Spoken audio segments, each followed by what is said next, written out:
How do we live the Christian life? How do we live to God? It's an important question, and it's a big answer that the Scriptures supply. Part of the answer the Apostle Paul gives in Galatians 2:19-20, one long sentence in the original. Galatians 2:19. For through the law I died to the law, so that I might live to God. I have been crucified with Christ. It's no longer I who live, but Christ who lives in me. And the life I now live in the flesh, I live by faith in the Son of God, who loved me and gave himself for me. Paul makes an astonishing claim here that in verse 19, that through the law he died to the law. Now, in what sense can that be true? I think the context implies that Paul died to the law through the law because the law showed him that he couldn't keep the law.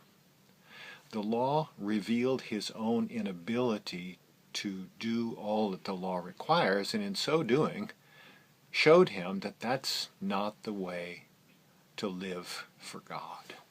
The law itself proves that living by the law is impossible.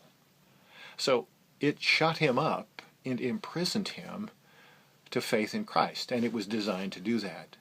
When it succeeded, the Apostle Paul turned to Christ. And this text in verse 20 tells us how that enabled him to live to God. The law, having put him to death, pointed him to Christ, and by faith in Christ, he was united with him in Christ's death. So verse 20 says, I have been crucified with Christ. So the first part of living to God is being put to death with Christ.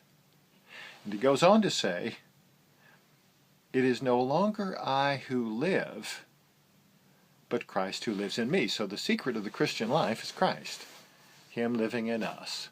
Us no longer relying on ourselves, but on him. But we do live a life now in the flesh, and he says of that, the life I now live in the flesh, I live by faith in the Son of God. Faith in what Christ has done on the cross.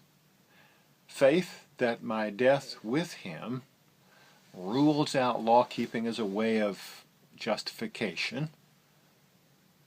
And faith that at the end of time, his righteousness gifted to me will be sufficient. Trust in Christ, I can now live for God. May God, by his grace, enable you to live by faith in Christ and so experience this.